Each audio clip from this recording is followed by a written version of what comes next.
अस्सलामुअलैकुम, welcome to why not code and AI. आज की इस वीडियो में हम डिस्कस करने जा रहे हैं decision making in C plus plus. ठीक है, तो डिसीजन मेकिंग में हम डिस्कस करेंगे if statement, if else statement और इफ एल्स इफ स्टेटमेंट। और हम डिस्कस करेंगे कि ये होती क्या हैं और इनको यूज़ क्यों किया जाता है, और इसके साथ साथ हम डिस्कस करेंगे कि इनको यूज़ किस तरह किया जाता है। तो स्टार्ट करते हैं आज की वीडियो।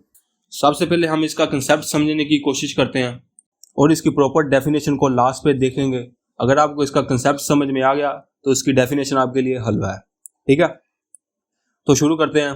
तो सपोज करो आपने कहीं बाहर जाना है, तो आप कहोगे कि अगर गाड़ी खड़ी हुई है तो हम गाड़ी में जाएंगे, अगर गाड़ी नहीं खड़ी हुई तो हम बाइक में चले जाएंगे, अगर बाइक भी नहीं खड़ी हुई तो हम फिर पैदल मार्च करेंगे, हम पैदल जाएंगे। ठीक है, यहाँ पे हम अपने डिसीजन ले रहे हैं कि अगर गाड़ी खड़ी हुई तो गाड़ी में जाएंगे, अगर गाड़ी कोई और लेके गया हुआ है तो फिर हम बाइक पे चले जाएंगे। इसी तरह बाइक का डिसीजन है, यहाँ पे हम डिसीजन मेकिंग कर रहे हैं। ठीक है, इसी तरह का कुछ सीन प्रोग्रामिंग में भी होता है कि आपने अपने स्कूल का रिजल्ट अनाउंस करना है, तो आप कहोगे कि जिसके मार्क्स 40 से अबव हैं वो पास है, और जिसके 40 हैं या 40 से कम है वो फेल है। ठीक है, इसमें भी हम डिसीजन ले रहे हैं। ठीक है, ये जो हमने कहा है कि 40 से अबव है तो पास है, 40 से नीचे है तो फेल है, इसको हम प्रोग्रामिंग में किस तरह लिखते हैं। ठीक है, इसको हम कोडिंग में किस तरह लिखते हैं, तो चलो इसको कोडिंग में लिखना सीखते हैं।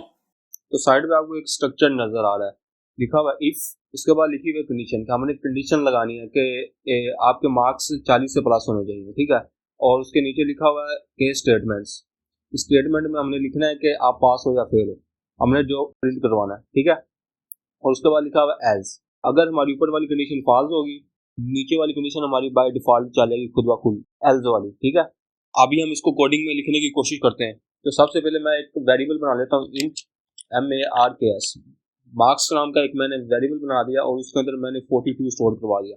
ठीक है, अब हम यहाँ पे इफ एल्स यूज करते हैं। ठीक है, तो मैं सबसे पहले लिखूंगा इफ, और उसके बाद मैंने कंडीशन लगानी है। कंडीशन मैं क्या लगाऊंगा, कंडीशन मैं लगाऊंगा MAR marks greater is equal to और ग्रेटर देन 40।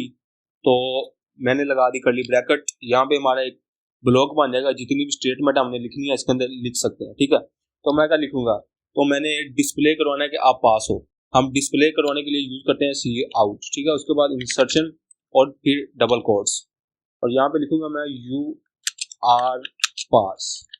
ठीक हो गया, और लास्ट में मैं लिखूंगा एंड एल का मतलब है कि हमारी लाइन यहाँ पे खत्म हो गई। ठीक है, अब मैं अपने ब्लॉक से बाहर आ जाता हूँ। ठीक है, यहाँ पे मैं लिखता हूँ एल्स, यहाँ पे हम अपनी कोई कंडीशन नहीं लगाएंगे, अगर ऊपर वाली कंडीशन फॉल्स होगी तो नीचे वाली खुद ब खुद ही चल जाएगी। ठीक है, एल्स में हमने लिखना है यू आर फेल, तो हमने ऊपर से वो स्टेटमेंट कॉपी की, नीचे पेस्ट की, और हमने यहाँ पे लिख दिया भाईजान आप फेल हो। अब मैंने मार्क्स में रखा हुआ 42, अगर 42 है तो मेरे पास अब प्रिंट होना चाहिए कि आप पास हो। ठीक है, हम इस प्रोग्राम को चला के देखते हैं, तो हमारे पास आउटपुट आई है कि यू आर पास। ओके हो गया, यहाँ तक तो हमारा क्लियर हो गया।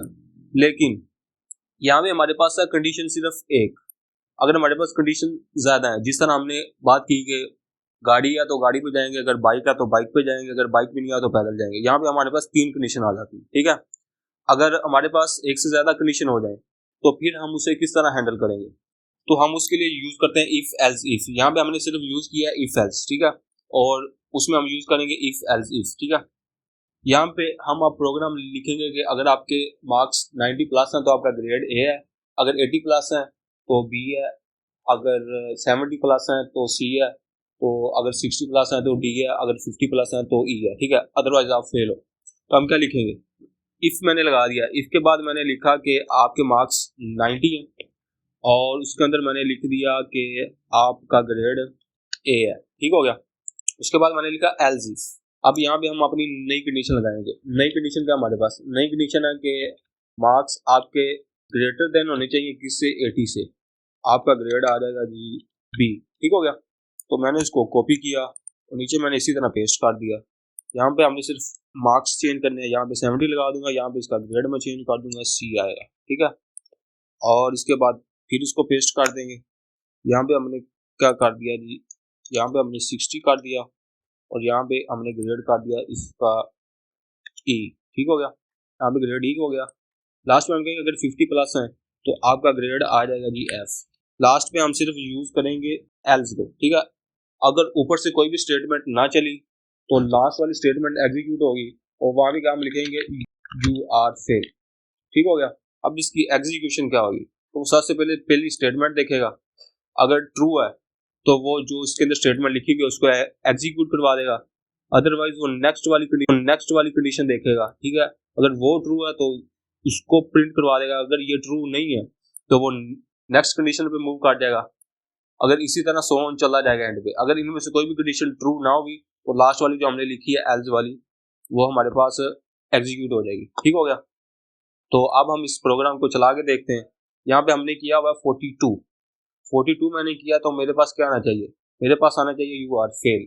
तो मैं F11 दबाता हूँ, हमारी आउटपुट आई है जी यू आर फेल। ठीक हो गया। ये तो हमने आउटपुट इसकी फिक्स की हुई है। अगर हम इसकी आउटपुट फिक्स ना करेंगे, आप चाह रहे हो कि हम यूजर से इसका आउटपुट लेंगे, तो हम इसको खत्म कर देंगे। अभी हम यूजर को मैसेज डिस्प्ले करवाएंगे कि अपने नंबर एंटर करो। तो मैं लिखूंगा सी आउट, तो मैं कहूँगा अरे भाई एंटर योर मार्क्स। ठीक है, तो यहाँ पे मैंने लिख दिया एंड एल।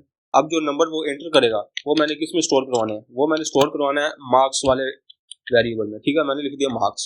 अब हम इसको प्रोग्राम को चला के देखते हैं। तो हमने प्रोग्राम को चलाया, उसने कहा कि एंटर योर मार्क्स। मैं लिखूंगा भाई मेरे तो 95 है, तो मैं एंटर करूंगा।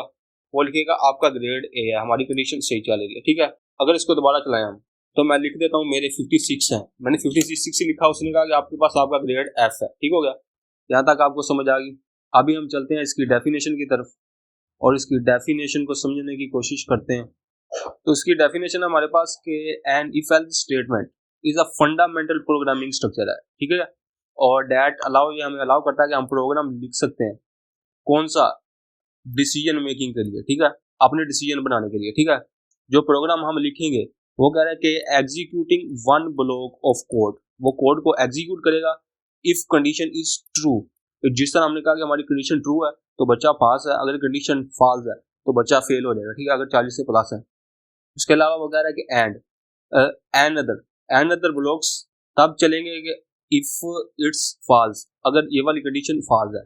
जिस तरह मैंने आपको बताया कि आपके नंबर 40 से अबव है तो आपने क्या यूज करना है, आपने करना है पास। अगर 40 से कम है तो आपने कहना फेल। ठीक हो गया, इसकी आपको समझ आ गई। अब हम देखते हैं कि इसके फ्लो चार्ट को, ओनली इफ एल्स का फ्लो चार्ट। ठीक है, इफ एल्स में सबसे पहले प्रोग्राम स्टार्ट हुआ, उसके बाद उसने कंडीशन देखी, कंडीशन फॉल्स होगी या ट्रू होगी। अगर कंडीशन ट्रू होगी तो ये वाली चल जाएगी स्टेटमेंट, अगर कंडीशन फॉल्स है तो हमारे पास एल्स वाली स्टेटमेंट चल जाएगी। ठीक हो गया, लास्ट में हमारा प्रोग्राम एग्जिट हो जाएगा।